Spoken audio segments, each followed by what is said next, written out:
इस सत्र में बात करेंगे बिहार की राजनीति की, जहां चल रही है सुगबुगाहट कि मुख्यमंत्री नीतीश कुमार अपने सहयोगी दल भारतीय जनता पार्टी से नाराज चल रहे हैं और ऐसा दावा करने वाले कुछ घटनाओं का भी लगे हाथ जिक्र करते हैं, कुछ बयानों का भी जिक्र करते हैं और ये भी कह रहे हैं कि कहीं इसका केंद्र सरकार पर तो कोई असर नहीं पड़ेगा क्योंकि इस बार बीजेपी के पास केंद्र में बहुमत नहीं है। इस विषय पर बात करेंगे। पटना से हमारे साथ हैं कन्हैया बेल्लारी, मैनेजिंग एडिटर हैं आप न्यूज हाट के, और Santosh Singh, senior assistant editor, Indian Express. Santosh ji, आपसे शुरुआत करें। मकर संक्रांति अभी आई नहीं है लेकिन पतंगबाजों का मौसम आ गया है और पतंगें उड़ाई जा रही हैं। ये कहा जा रहा है कि नीतीश कुमार नाराज हैं और साहब खरमास खत्म होने का इंतजार कीजिए, हो सकता है कि वो फिर से आपको दूसरे खेमे में दिखाई दें इंडिया अलायंस में। और जो बड़े वाले पतंगबाज हैं वो तो यहाँ तक कह रहे हैं कि टीडीपी से भी बातचीत चल रही है और दिल्ली में भी सरकार बदलने की तैयारी है। ये सब अपुष्ट बातें हैं, सोशल मीडिया की गप है, लेकिन पुष्ट क्या है? कौन सी, क्या नाराजगी की बात पुष्टि के तौर पर कही जा सकती है? क्या ये इस्टेब्लिश किया जा सकता है कि नीतीश कुमार की कुछ असहमतियां, नाराजगियां दिल्ली के केंद्रीय दिल्ली आला कमान बीजेपी से हैं, इस बीच हुई हैं, और हैं तो कौन से वो सूत्र हैं, कौन सी घटनाएं हैं जो इस ओर इशारा करती हैं नाराजगी की ओर? नहीं, देखिए, नाराजगी का कोई इमीडिएट रीजन तो नहीं लगता है। हाल फिलहाल में अगर आप एक एडमिनिस्ट्रेटिव डिसीजन अगर आप सोचेंगे तो मैं कहूंगा कि आलोक राज डीजीपी थे बिहार के और उनको समय के पूर्व ही हटा करके विनय कुमार को बनाया गया। तो मैं एक ही एडमिनिस्ट्रेटिव डिसीजन देखता हूं जो कि एक पॉसिबली हो सकता है कि बीजेपी की सहमति से हुई है, लेकिन मैं ये भी नहीं मानता हूं कि पूरी तरह से नीतीश कुमार की असहमति है। तो ये एक छोटा सा कारण मुझे लगता है। लेकिन एक जो शुरुआत हुई, जैसा कि आप लोगों ने भी कवर किया, कि अमित शाह की एक बात से शुरू हुई जिसमें कि एक न्यूज चैनल को बताते हैं कि जब पूछा जाता है बिहार के नेतृत्व के बारे में चुनाव के पहले, तो वो कहते हैं कि मिल बैठ करके हम लोग डिसाइड, हम आपको बाद में बताएंगे। इतनी सी बात थी। और नीतीश कुमार का नाम अगर लीडरशिप की बात करती तो वहीं से यूनिलैटरली बात शुरू हुई। जेडीयू की तरफ से किसी का बयान आपने नहीं देखा होगा, किसी भी सीनियर नेता का बयान नहीं है। तो बीजेपी ने within 24 hours of Amit Shah ji statement roll back करना शुरू किया। दिलीप जायसवाल सबसे पहले बोले कि नीतीश कुमार हमको लीड करेंगे। उसके बाद दोनों चीफ मिनिस्टर सम्राट चौधरी और विजय कुमार सिन्हा बोले, और बीजेपी के तमाम नेता। और लास्ट में देखिए कि जो सबसे शार्प क्रिटिक रहे हैं नीतीश कुमार के, गिरिराज सिंह, उन्होंने तो भारत रत्न की मांग कर दी उनके लिए बेगूसराय में 2 दिन पहले। तो आप ये सोच सकते हैं कि वो व्यक्ति जो कि 2 महीने पहले हिंदू स्वाभिमान यात्रा निकालते हैं और जेडीयू की वास्तव में नाराजगी होती है, और 1 महीने के बाद उस यात्रा के 1 महीने के बाद मीटिंग जब एनडीए की होती है अन्य मार्ग में, तो वहां एम्बेरस होना पड़ता है, लिटरली एम्बेरस होना पड़ता है गिरिराज सिंह को। और ललन सिंह कहते हैं, अरे आपका तो यूएसपी है, मतलब कंट्रोवर्शियल स्टेटमेंट देना आपकी यूएसपी है। फिर जब इनकी बारी आती है गिरिराज सिंह की, तो वो एक संयत रूप से बोलते हैं और नीतीश कुमार के डेवलपमेंट कार्ड के बारे में बोलते हैं, जो उनका जो एजेंडा रहता है कि anti Pakistan piece, anti Muslim piece, overpopulation पर जो बोलते रहे हैं, उसका एक न कोई छोटा सा भी उसका एक हिस्सा उन्होंने नहीं बोला, पूरी डेवलपमेंट पर किया। और उसके बाद में जो उन्होंने पूरी तरह से क्लियर, तो पूरी बीजेपी इस चीज को रोल बैक में करने में लगी हुई है कि ये नहीं होगा। अब आप उलट दूसरी तरफ लेते हैं कि क्यों इस पर उबाल आया। देखिए, आरजेडी की पॉलिटिक्स 2020 और 25 के बीच में बहुत फर्क है। अगर तेजस्वी नीतीश कुमार के साथ गठबंधन नहीं करते तो जो कद उनका हुआ था 2020 में, उससे बड़ा कद होता, मैं मानता हूं। लेकिन आप उनके साथ सरकार बना लेते हैं, सरकार में तो आ जाते हैं, लेकिन कहीं ना कहीं जनता के बीच में थोड़ा सा ट्रस्ट डिफिसिट हो जाता है।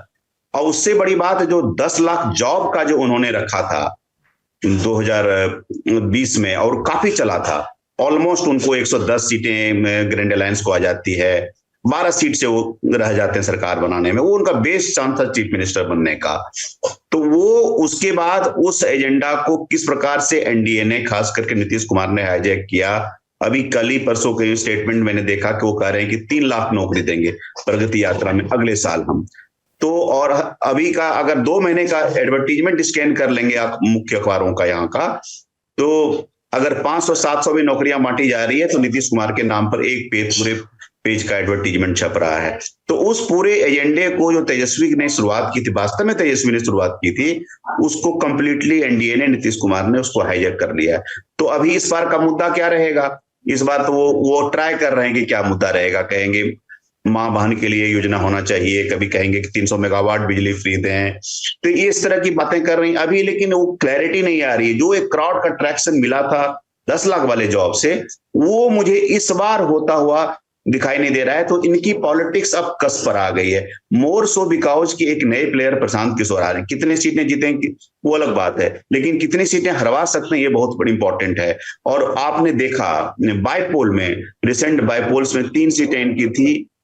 ये सुधाकर सिंह की खाली हुई थी, बक्सर जो एमपी बने, उनके भाई हार गए वहां। सुरेंद्र प्रसाद यादव के बेटे खड़े हुए थे जहानाबाद वाले एक सीट से, सीट का नाम बेलागंज, वहां से हार गए। तो ये, और जो सीपीआई-एमएल हार गई तरारी की सीट। तो ग्रैंड अलायंस ने किस प्रकार, वो एक कहीं ना कहीं इंगित कर रहा है कि प्रशांत किशोर फैक्टर वो किस तरह से डैमेज करता है पॉलिटिक्स को, और खास करके आरजेडी के वोट बेस को हर्ट कर सकता है। तो ऐसी स्थिति में ये भी अपनी काउंटर पोस्टरिंग कर रहे हैं। भाई वीरेंद्र ने कहा कि नीतीश कुमार आते हैं तो स्वागत है। तो मैं ये पूरी तरह से मानता हूं ये कंप्लीट पॉलिटिकल पोस्टरिंग है, अभी कुछ नहीं होने वाला है। अगर, और ये मत भूलिए एक बहुत इंपॉर्टेंट फैक्टर है जो कि पिछले इलेक्शन से उलट है। लोकसभा में के रिजल्ट के बाद से एनडीए की अपनी बहुमत नहीं है, हम सब जानते हैं। एक इंपॉर्टेंट अलायंस पार्टनर है टीडीपी के बाद जेडीयू। तो कोई भी केंद्र की बीजेपी की सरकार ऐसा कुछ कदम नहीं उठाएगी जो उनके सेंटर को रिदम को डिस्टर्ब करे। बिहार उनके लिए बहुत इंपॉर्टेंट उस सेंस में नहीं है कि बिहार में कौन सा, उनका है कि नीतीश कुमार का जो कन्वर्जन रेट है, जो हमारा चलता रहा है सक्सेस का रेट, उसको भुनाओ। तो मुझे नहीं लगता है कि 25 के चुनाव के पहले तक, 25 के चुनाव के रिजल्ट के बाद अगर ऐसी स्थिति आती है तुरंत, में उसके बाद मैं तुरंत होता हुआ नहीं दिख रहा हूं, ऐसी स्थिति आती है कि नीतीश कुमार के नंबर्स और प्लस ग्रैंड अलायंस के नंबर्स मिल करके अगर 122 का मैजिक अंक प्राप्त नहीं करता है, तभी मैं नीतीश कुमार की पॉलिटिक्स में देखता हूं कि वो कुछ कमी आती नजर आ रही है। आप लोग बोलें कि कमजोर हो गए हैं, सबसे कमजोर दौर में चल रहे हैं, नहीं मीडिया से इंटरेक्ट कर रहे हैं, नहीं भाषण दे रहे हैं, रिटर्न टेक्स्ट से बोल रहे हैं, लेकिन all said and done Nitish Kumar की पॉलिटिक्स अभी भी बिहार के लिए वो एक इंडिस्पेंसिबल फैक्टर है।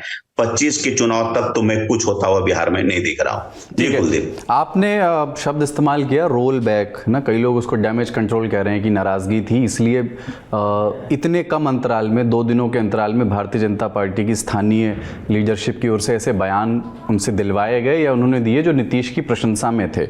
एक पत्रकार है मुकेश मुकुल, उन्होंने जो है ट्वीट किए एक सीरीज ऑफ इवेंट, मैं सिर्फ बहस में ज़ेरे बहस उनको ला रहा हूँ, और उन्होंने कहा कि जब गृह मंत्री अमित शाह का इंटरव्यू आया और उन्होंने कहा कि विधानसभा चुनाव में नेतृत्व का फैसला बीजेपी का संसदीय बोर्ड तय करेगा। उसके ठीक बाद नीतीश की जो यात्रा चल रही थी उसमें खबर आई कि नीतीश बीमार हैं, वो कोई कार्यक्रम नहीं करेंगे। ये शुक्रवार की बात है और सोमवार को नीतीश यात्रा पर निकले और वो कहीं से बीमार नहीं दिखे। ये मुकेश मुकुल का आर्ग्यूमेंट है। उसके बाद उन्होंने ये कहा कि बेतिया की यात्रा से में भी उन्होंने मीडिया से कोई बात नहीं की, मोतिहारी में चुप रहे, अटल बिहारी वाजपेयी की जयंती पर सब लोग बोले लेकिन नीतीश कुमार नहीं बोले, जबकि ऐसी यात्रा इतने साल में नहीं हुई है जब नीतीश कुमार ना बोल रहे हो। तो ये चुप्पी जो है सबको खल रही थी। उसी बीच ये हुआ कि राज्यपाल विश्वनाथ आर्लेकर को हटा दिया गया, आरिफ मोहम्मद खान को लाया गया।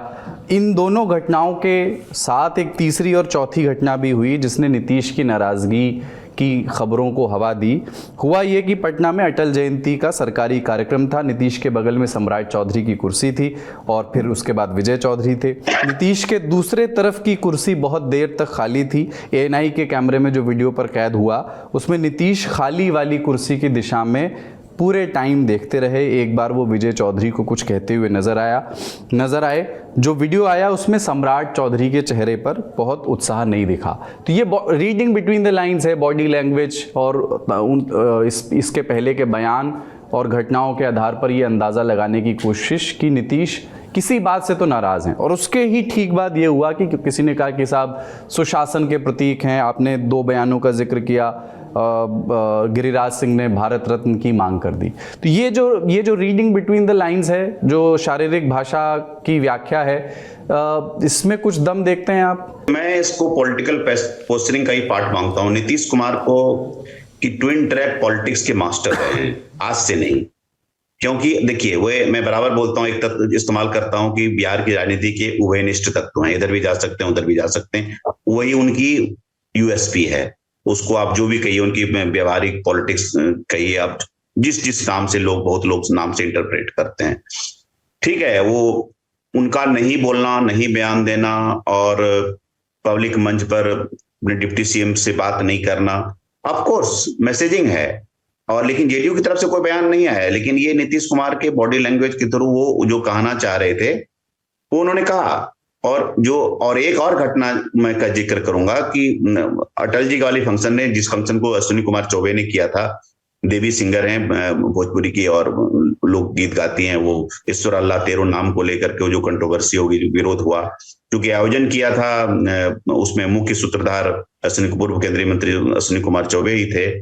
तो आज मेरी जो बातचीत हुई जेडीयू से, जेडीयू ने बोला, उन्होंने बोला कि देखिए, अटल जी ने हमेशा प्रैक्टिस किया कोहेसिव और एसिमिलेटिव पॉलिटिक्स, और ये गांधी का भजन रघुपति राजाराम सब जगह जाया था।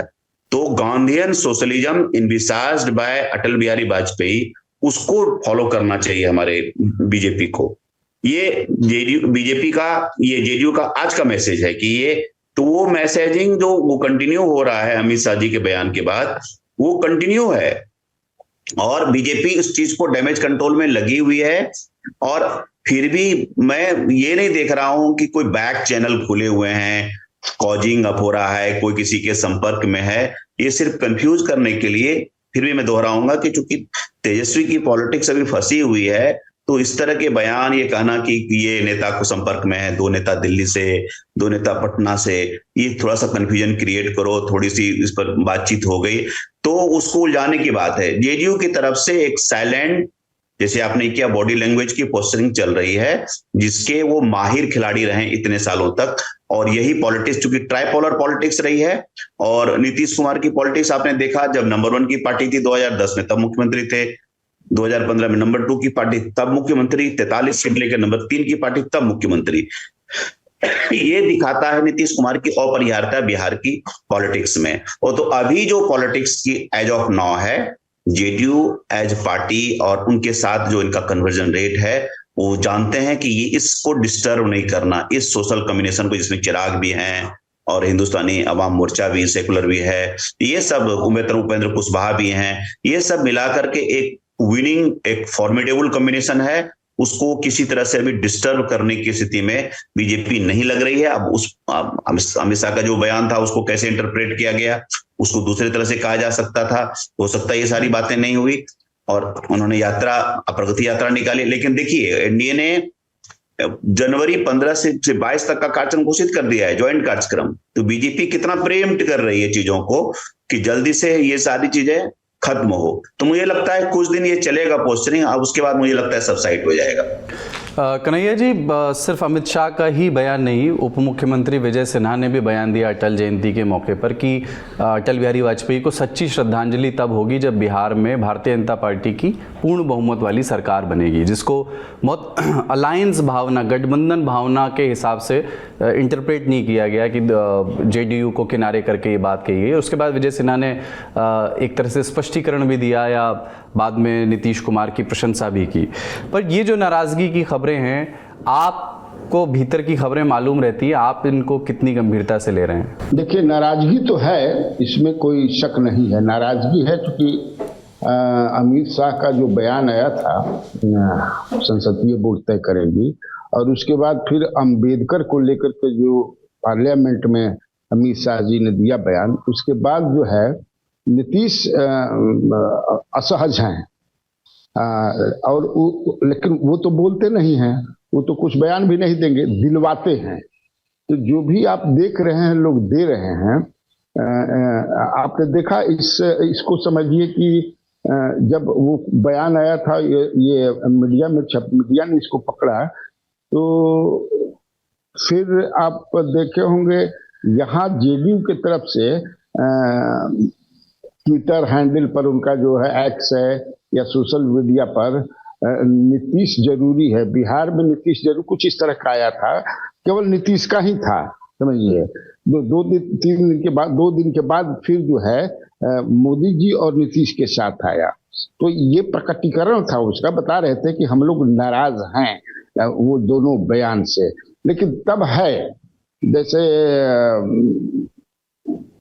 मेरी जो समझ है कि उतना अभी गहरा नहीं हुआ है, नाराजगी उतनी गहरी नहीं है या उतनी असहज नहीं है वो एनडीए को छोड़ करके और महागठबंधन के साथ चले जाएं। मुझे ऐसा अभी दिखता नहीं है। कन्हैया जी, अगला सवाल भी आप ही से, ये जो तेजस्वी यादव बार बार कह रहे हैं कि 4 नेता जो हैं जेडीयू के बीजेपी के संपर्क में हैं, 2 पटना में और 2 दिल्ली में, ये इसको थोड़ा समझाइए। एक तो वो किन नेताओं का नाम ले रहे हैं, मतलब किन की ओर इशारा कर रहे हैं बिना नाम लिए, और ये कहने का अर्थ क्या है, ये कह करके वो हासिल क्या करना चाहते हैं? देखिए, मुझे लगता है कि ये गफलत फैलाना चाहते हैं। अब हैं कि नहीं हैं, अब उनके पास कितना पक्का इंफॉर्मेशन है ये तो वही समझ सकते हैं। मुझे जो मैं अपने से जहां जो चर्चा भी है और इस पर हम लोगों ने बात किया, तो वो मुझे लगता है कि संजय झा, ललन सिंह और पटना में अशोक चौधरी जो हैं, जिनकी बेटी भी लोजपा में है, उनके यहाँ पूजा पाठ में कई बार मोहन भागवत जी भी आए हैं, जो अशोक चौधरी मंत्री हैं। 3 और 1 के बारे में मैं कंफर्म नहीं हूँ कौन हो सकते हैं। ये 3 के बारे में ये चर्चा है कि they are in touch with BJP, लेकिन बीजेपी के टच में रह करके डिस्टेबलाइज करेंगे नीतीश कुमार को। टच में रहना दूसरी बात है और डिस्टेबलाइज करना बिल्कुल अलग बात है। तो ये डिस्टेबलाइज करने का कोई प्लान कर रहे हैं, मुझे ऐसा नहीं लगता है। इसीलिए मैं कह रहा हूं कि तेजस्वी यादव एक गफलत पैदा करना चाहते हैं, मुझे लगता है ऐसा बयान देते हैं। भाई वीरेंद्र ने कहा, उसके 1 दिन पहले अभय कुशवाहा ने भी कहा था, जो राजद लोकसभा में संसदीय दल के नेता हैं, कि राजनीति में नो एंट्री नहीं होता है। यानी कि वो जानते हैं लोग, क्योंकि लालू प्रसाद की राजनीति, जो तेजस्वी की जो राजनीति है, वो माई से आगे नहीं बढ़ पा रही है। उनका वोट बैंक एमवाई तक ही सीमित हो जाते हैं। पिछले बार जो हुआ तो एक वो दूसरे तरह का था। मैं आपको ये भी बता दूं, वो 2010 में वो 10 लाख का था, वो जिसके चलते इस बार उस तरह का बन भी नहीं कि नहीं तेजस्वी यादव एंटी इनकम्बेंसी बहुत नीतीश कुमार के खिलाफ हो या एनडीए सरकार के खिलाफ हो, तो उस तरह से लग नहीं था। तो अगर एकदम श्योर है कि हम सत्ता में आ जाएंगे, भले डिप्टी सीएम बने, तो नीतीश कुमार के आने के बाद ही ऐसा एकदम गारंटेड है कि एकदम हो जाना है, अब सत्ता मिल ही जाएगी। दोनों तरफ है, तो इधर भी है और उधर भी है। इसीलिए एनडीए वाले कोई वैसा काम नहीं करेंगे कि नीतीश नाराज हो, और आप नीतीश के नाराज होने का मतलब कि दिल्ली भी थोड़ा गड़बड़ा जाएगा। इसलिए इधर, और ये हमेशा चाहते रहेंगे और इसी तरह का बयान दे करके कि बीजेपी ये कर रही है, वो कर रही है, या दरवाजा खुला हुआ है, स्वागत है, ऐसे ही करते रहेंगे। जी संतोष जी, एक सवाल, मुख्यमंत्री के तौर पर नीतीश कुमार की ऑटोनॉमी पर उठाया, उनकी स्वतंत्रता पर तेजस्वी यादव ने। उन्होंने ये कहा कि अमित शाह जो है बिहार की सरकार चला रहे हैं। ठीक है, राजनीतिक नैरेटिव में एक दूसरे पर आरोप लगते हैं इस तरह के, पर क्या कुछ ऐसे सूत्र हैं क्या जो ये इस ओर इशारा करते हैं कि नीतीश कुमार इस गठबंधन में जैसा चाहते हैं, जैसा वो अगर उनकी सरकार होती और जो फैसला वो लेना चाहते, उस तरह से इस गठबंधन सरकार में नहीं ले पाते हैं, क्योंकि उन्हें हर एक चीज़ को एक बार पहले अप्रूवल लेना पड़ता है दिल्ली की आला कमान से, रन थ्रू करना पड़ता है अपने एजेंडा को या अपनी चीज़ें, अपने नैरेटिव्स को, अपने कैंपेन्स को। आप अगर थोड़ा बैक ले जाऊंगा मैं, 43 सीट्स भी आया, तो जितने भी पोर्टफोलियो थे सब इंपॉर्टेंट पोर्टफोलियो लिए, जितने नंबर्स थे उतने नंबर्स लिए। एक ही चीज नहीं हो पा रहा है, जैसे कि निगम, बोर्ड, मंडल में बहुत सारे पद खाली हैं, उसमें कहीं ना कहीं सहमति नहीं बन पाती है। अभी देखिए, वुमेन कमीशन में बहुत दिन से चेयरपर्सन नहीं है, तो उस तरह से और भी निगम मंडल वो वाला, लेकिन वो छोड़ करके, और मैं आप सोच सकता है कन्हैया सर थोड़ा सा और इस पर बताएंगे कि मैंने डीजीपी वाली चर्चा की, मिडवे आलोक राज को क्यों हटाया गया, ये थोड़ा सा मैंने कहा जाता है कुछ कंप्लेंट उनके अगेंस्ट में किया गया था, उसके अंदर की क्या कहानी थी, बीजेपी का क्या रोल था, उसकी पूरी जानकारी मुझे नहीं है। लेकिन इन दो चीजों के इतर जितने भी एडमिनिस्ट्रेटिव डिसीजन मैं देख रहा हूं, मुझे नहीं लगता है कि इनको कहीं से अप्रूवल लेने की या बीजेपी की सहमति लेने की जरूरत होती है और डिप्टी सीएम को ये उनको लूप में लेने की जरूरत होती है। वो यूनिलैटरली डिसीजन वो ले रहे हैं। मोर और लेस मुझे लगता है कि वो स्थिति नहीं आई है उनकी ऑटोनॉमी पर सवाल लोग इसलिए कर रहे हैं कि Nitish Kumar is not the same person he used to be say maybe 5 years ago to 6 years ago।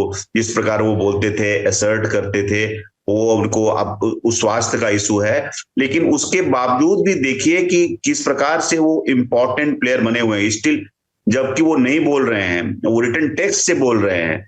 उसके बावजूद भी उनकी कितनी महत्ता है, कितनी अपरिहार्यता है बिहार की राजनीति में। मैं वो देख रहा हूं कि 25 के बाद क्या होगा, लेकिन 25 तक बोल रहा हूं, जबकि एक नए प्लेयर की एंट्री हो रही है प्रशांत किशोर के रूप में। उस समय आप देखिए बिहार की पॉलिटिक्स 25 के बाद चेंज होगी, वो रिजल्ट बहुत कुछ बताएगा। लेकिन फिर भी नीतीश कुमार इतने इंपॉर्टेंट है कि दोनों खेमों से के लिए बने हुए हैं कि भाई हमारी तरफ आ जाओ तो कन्वर्टिबिलिटी हो जाएगी। तो मुझे ऑटोनॉमी पर मुझे नहीं लगता है कि बहुत ज्यादा रीड है, एक दो डिसीजन के लिए हो सकते हैं। ऑफ कोर्स वो सीनियर पार्टनर अलायंस में है, यस, उस हिसाब से यस। लेकिन मुझे नहीं लगता है कि I think Nitish Kumar is still firmly in the saddle.